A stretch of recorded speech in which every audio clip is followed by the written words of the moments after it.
Bismillahirrahmanirrahim. Assalamualaikum warahmatullahi wabarakatuh.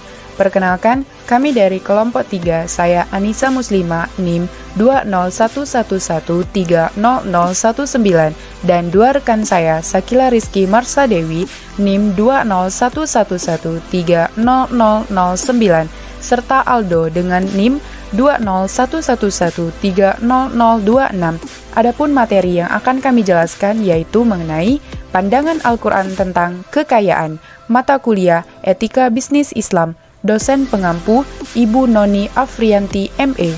Baiklah, materi yang pertama akan disampaikan oleh Aldo, materi yang kedua saya sendiri, dan materi terakhir akan disampaikan oleh Sakila Rizky Marsha Dewi.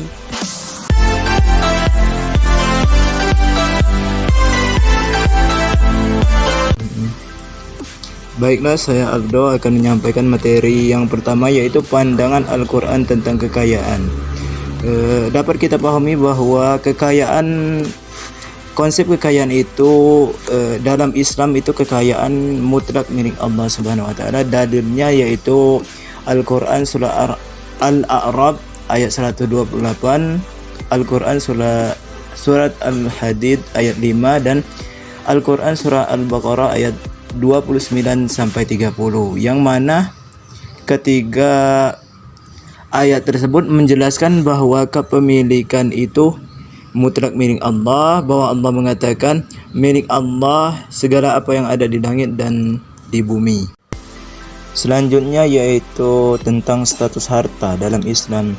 Yang pertama, status harta dalam Islam bahwa Islam memandang harta itu hanya titipan, yang pertama. Yang kedua yaitu Islam memandang harta hanya perhiasan dunia yang manusia tidak boleh berlebih-lebihan dalam mengambil manfaat harta tersebut. Yang ketiga yaitu harta hanya sebagai ujian keimanan, yang mana seorang apabila memiliki harta apakah teguh dalam keimanan atau tidak. Yang keempat yaitu harta sebagai sarana ibadah, yang dimana dengan harta itu kita bisa melakukan ibadah sedekah dan lain sebagainya.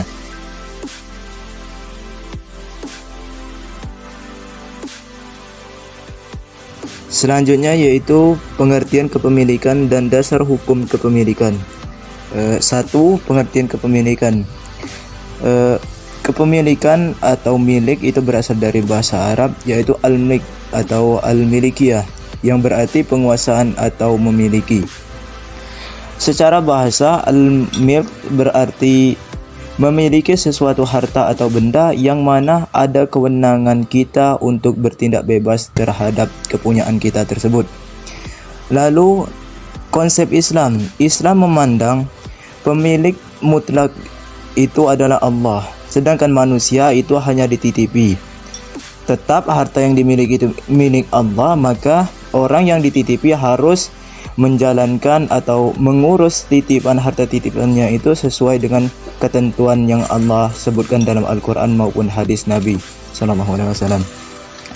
Terus pada dasarnya tadi telah kita bahas bahwa semua harta yang ada di bumi, semua yang ada di bumi dan di langit itu milik Allah. Lalu ketika kepemilikan itu Allah titipkan kepada manusia, maka terjadi 3 konsep dasar yang harus ditaati oleh manusia, yaitu yang pertama amwalihim, yaitu harta mereka. Maksudnya apa harta mereka? Bahwa ketika Allah memindahkan hak miliknya kepada manusia sebagai yang dititipi, maka harta itu menjadi harta milik mereka, harta milik seluruh manusia. Maka itu timbullah yang namanya seseorang yang memiliki harta wajib berzakat, sedekah dan sebagainya, karena konsepnya harta itu milik mereka. Terus yang kedua yaitu amwalikum, yaitu harta kalian. Ketika Allah memberikan hak miliknya untuk dititipkan kepada manusia, maka konsep harta tersebut menjadi harta milik kalian, artinya milik seluruh umat manusia. Maka dapat kita pahami ketika kita belajar tentang teori ekonomi syariah, maka ada keadilan Maka sejalan dengan amwalukum ini, harta kalian, artinya harta yang merata. Terus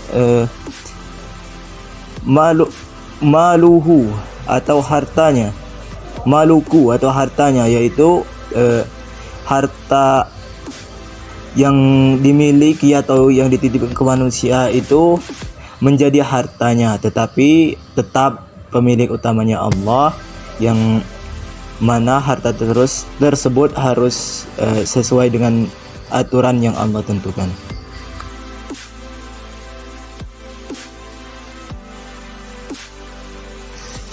Selanjutnya yaitu tentang dasar hukum kepemilikan dalam Islam. Tentunya ketika kita berbicara tentang dasar hukum kepemilikan dalam Islam, kita akan merujuk pada ayat-ayat Al-Quran dan hadis Nabi Muhammad SAW. Adapun yang kami bahas yaitu bahwa kami mengambil dasar kepemilikan dalam Islam itu ada surah Al-Baqarah ayat 284 yang berbunyi, lillahi ma fis samawati wa ma fil ard wa in tubdu ma fi anfusikum wa aw tukhfu yuhasibukum bihinna fayaghfiru liman yasha wa yu'adzibu man yasha wallahu ala kulli syai'in qadir. Yang artinya kepunyaan Allah lah segala apa yang ada di langit dan apa yang ada di bumi, dan jika kamu melahirkan apa yang ada di dalam hatimu atau kamu menyembunyikannya, niscaya Allah akan membuat perhitungan dengan kamu tentang perbuatanmu itu. Maka Allah mengampuni siapa yang dikehendakinya dan menyiksa siapa yang dikehendakinya, dan Allah Maha Kuasa atas segala sesuatu. Selanjutnya yaitu kami menukil ayat Al-Quran surah Al-Maidah ayat 120 yang berbunyi, lillahi mulkus samawati wal ardi wa ma fihin wa huwa ala kulli syai'in qadir. Yang artinya milik Allah kerajaan langit dan bumi dan apa yang ada di dalamnya, dan Dia Maha Kuasa atas segalanya. Terakhir, kami mengambil dasar hukum tentang kepemilikan ini berdasarkan hadis baginda Rasulullah Muhammad SAW, yaitu hadis yang diriwayatkan oleh Ibnu Majah yang berbunyi, yang artinya kepunyaannya lah semua yang ada di langit, semua yang ada di bumi, semua yang di antara keduanya, dan semua yang ada di bawah tanah. Pemberdayaan manusia atas segala fasilitas kehidupan bukan berarti dapat menafikan kepemilikan Allah yang hakiki atas aset-aset tersebut. Artinya dasar-dasar hukum yang kami ambil ini merujuk bahwa seperti pembahasan yang lalu, bahwa kepemilikan itu mutlak milik Allah dan manusia hanya dititipi.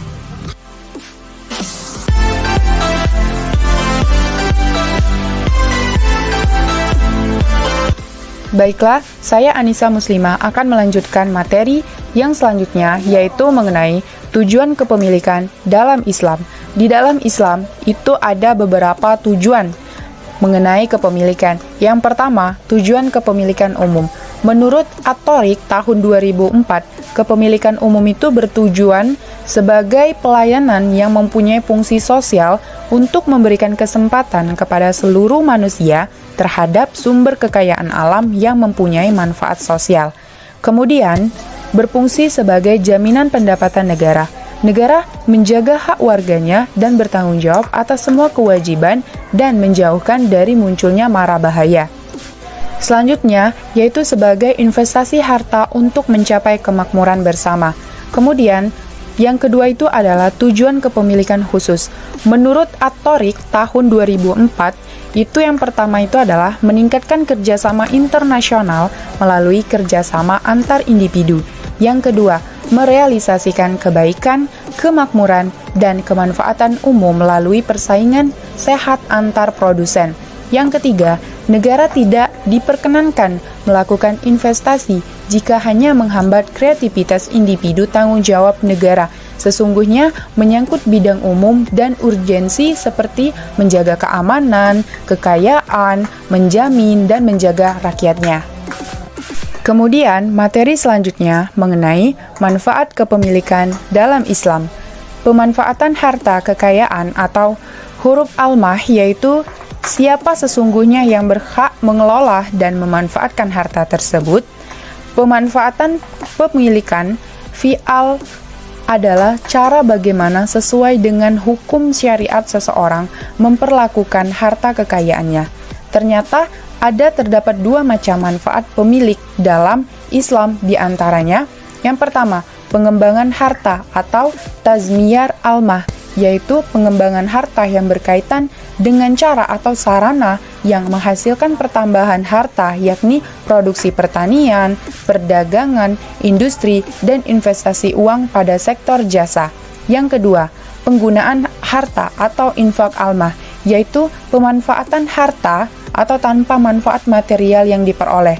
Islam mendorong umat manusia untuk menggunakan hartanya tidak hanya sekedar untuk kepentingan pribadi, tetapi juga untuk kepentingan sosial. Kemudian, materi selanjutnya yaitu macam-macam kepemilikan dalam Islam. Kepemilikan dalam Islam dapat dibedakan pada 5 kelompok, yaitu diantaranya, pertama, kepemilikan individu atau private property adalah ketetapan hukum syarak yang berlaku bagi zat ataupun manfaat atau jasa tertentu yang memungkinkan siapa saja yang mendapatkannya untuk manfaatkan barang tersebut serta memperoleh kompensasi jika barangnya diambil kegunaannya oleh orang lain seperti disewa ataupun karena dikonsumsi untuk dihabiskan zatnya seperti dibeli dari barang tersebut. Kemudian, ternyata kebolehan kepemilikan individu ini dapat dipahami dari firman Allah dalam Quran Surah An-Nisa, surah keempat, ayat 32, A'udzu billahi minasyaitonir rajim. Bismillahirrahmanirrahim. Wala tatamannaw ma faddalallahu bihi ba'dakum 'ala ba'd. Lirrijali nasibum mimma iktasabu walinnisa'i nasibum mimma iktasabat was'alunallaha min fadlih innallaha kana bikulli syai'in 'alima. Shadaqallahul azim. Yang artinya, dan janganlah kamu iri hati terhadap apa yang dikaruniakan Allah kepada sebagian kamu lebih banyak dari sebagian yang lain. Karena bagi orang laki-laki ada bagian daripada apa yang mereka usahakan, dan bagi para wanita pun ada bagian dari apa yang mereka usahakan. Dan mohonlah kepada Allah sebagian dari karunia-Nya. Sesungguhnya Allah Maha mengetahui segala sesuatu. Quran Surah An-Nisa, surah keempat, ayat 32. Kemudian, di dalam kepemilikan individu terdapat beberapa kriteria tertentu dan batasan dalam proses dan pendayagunaan kepemilikan individu tersebut. Yang pertama, kepemilikan yang ada dalam area yang tidak menimbulkan kemadharatan bagi kehidupan masyarakat.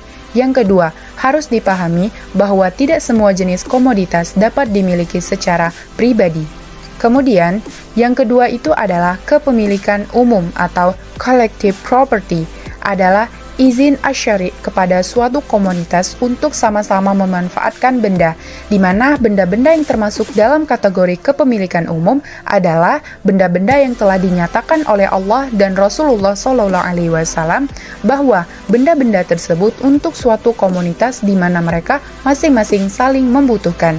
Yang ketiga adalah kepemilikan negara atau state property. Harta-harta yang termasuk milik negara adalah harta yang merupakan hak seluruh kaum muslimin yang pengelolaannya menjadi wewenang negara, di mana negara dapat memberikan kepada sebagian warga negara sesuai dengan kebijakannya. Yang keempat, kepemilikan mutlak atau absolut.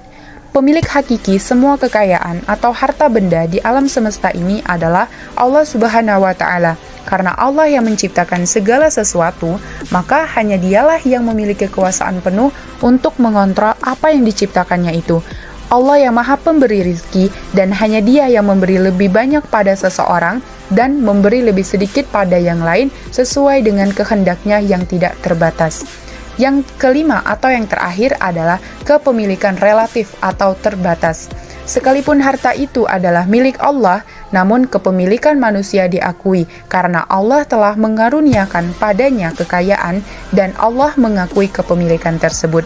Oleh karena itu, adanya pelimpahan ini, manusia seringkali mengira bahwasanya hak untuk menggunakannya berada di tangan mereka. Karena manusia adalah khalifah Allah, maka kepada mereka diharap bisa memainkan peran sebagai seorang agen dalam pemeliharaan kekayaan itu sebagaimana mestinya. Karena fakta menunjukkan bahwa Allah telah memberikan wewenang pada manusia dalam hak kepemilikan. Maka hal itu merupakan legitimasi dari konsep kepemilikan individu dan kolektif.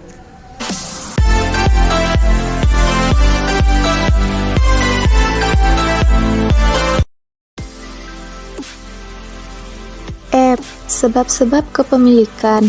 Hak milik atau kepemilikan dalam Islam adalah hubungan antara manusia dengan harta yang ditetapkan oleh Allah Subhanahu wa Ta'ala, di mana manusia memiliki kewenangan khusus untuk melakukan transaksi terhadap harta tersebut sepanjang tidak ditemukan hal yang melarangnya. Kepemilikan adalah sesuatu yang dimiliki oleh manusia, baik berupa harta benda, zat, atau nilai manfaat. Menurut Mustafa Ahmad Zarqah dalam Ghufran Ajib, milik secara bahasa adalah pemilikan atas sesuatu al-mal atau harta benda, dan kewenangan bertindak secara bebas terhadapnya. Dengan demikian, milik merupakan penguasaan seseorang terhadap suatu harta yang sehingga seseorang mempunyai kekuasaan khusus terhadap harta tersebut. Yang dimaksud dengan sebab kepemilikan harta adalah sebab yang menjadikan seseorang memiliki suatu harta yang sebelumnya tidak menjadi hak miliknya, diantaranya yaitu 1. Bekerja atau amal qasab, terbagi menjadi 2, yaitu A. Menghidupkan tanah mati, adalah tanah yang tidak ada pemiliknya dan tidak dimanfaatkan oleh satu orang pun. B. Menggali kandungan bumi seperti hasil tambang emas dan perak. Karena di dalam pandangan Islam, minyak bumi dan batu bara tersebut adalah sebagai sumber energi kebutuhan pokok bagi kehidupan masyarakat. 2. Transaksi atau akad. Kepemilikannya dapat diperoleh melalui transaksi yang dilakukan oleh satu orang pihak dengan dua orang pihak lainnya tersebut. Transaksi yang dilakukan dapat berupa transaksi yang berbentuk pertukaran muawadat maupun transaksi yang berbentuk percampuran muqatalit. 3. Warisan atau takhalluf merupakan salah satu sarana memperoleh kepemilikan. Siapa saja yang menerima harta waris, maka secara hukum ia telah memiliki hak atas harta tersebut. 4. Kebutuhan akan harta untuk menyambung hidup. Konsep kepemilikan dalam Islam, di mana kepemilikan kekayaan pribadi dianggap sebagai motivasi untuk merangsang upaya terbaik manusia untuk manusia dan memperluas kekayaan masyarakat. G. Konsep sistem kepemilikan dan pengelolaannya. Pada dasarnya, kepemilikan terbagi menjadi 5, yaitu 1. Kepemilikan pribadi, 2. Kepemilikan umum, 3. Kepemilikan negara, 4. Kepemilikan absolut, 5. Kepemilikan relatif atau terbatas. Kepemilikan individu hanya bisa didapatkan manakala sesuai dengan rambu-rambu syariah, sehingga kepemilikan atas suatu zat tertentu bukan semata-mata berasal dari zat itu sendiri atau manfaat dari benda tersebut. Harta-harta yang telah dimiliki seseorang dapat dikembangkan dengan berbagai cara dan menggunakan faktor produksi yang ada, sehingga berkembang dengan pesat. Selain kepemilikan individu, syariah menetapkan adanya kepemilikan umum al-milkiyah al-amah. Jenis harta yang termasuk dalam kepemilikan umum ini ada 3 kelompok, yaitu pertama, harta yang merupakan fasilitas umum yang jika tidak ada akan terjadi sengketa dalam mencarinya. Kedua, barang tambang yang depositnya sangat besar. Ketiga, harta yang tabiat pembentukannya menghalangi untuk dilindungi oleh individu, seperti sungai, danau, laut, jalan umum, dan lain sebagainya. Agar pengelolaan kepemilikan berjalan dengan sesuai maqasid al-syariah, maka harus diikat dengan berbagai hukum pengelolaan kepemilikan, menyangkut masalah pertanian, jual beli, dan aktivitas produksi. Baiklah, kesimpulan dari materi kami. Pada dasarnya, ayat Al-Quran berulang kali menjelaskan mengenai hak mutlak Allah terhadap harta kekayaan yang ada di bumi ini. Manusia hanya sebagai wakil yang dipercayakan untuk menggunakan dan mengelola harta kekayaan tersebut dengan cara-cara yang diperbolehkan. Kepemilikan adalah mewujudkan kekuasaan pada seseorang terhadap kekayaan yang dimilikinya dengan menggunakan mekanisme tertentu sehingga menjadikan kepemilikan tersebut sebagai hak menurut syara yang diberikan kepada seseorang. Kepemilikan dalam Islam itu pun bermacam-macam, ada kepemilikan secara individu, perorangan, dan ada pula kepemilikan secara umum, kepemilikan negara, kepemilikan mutlak, artinya semua isi dunia dan langit itu milik Allah Subhanahu wa Ta'ala. Kepemilikan relatif yaitu kepemilikan itu memang milik Allah, tapi bisa memilikinya dari segi pengelolaannya. Baiklah, itulah video penjelasan dari kami. Sekian dan terima kasih. Wassalamualaikum warahmatullahi wabarakatuh.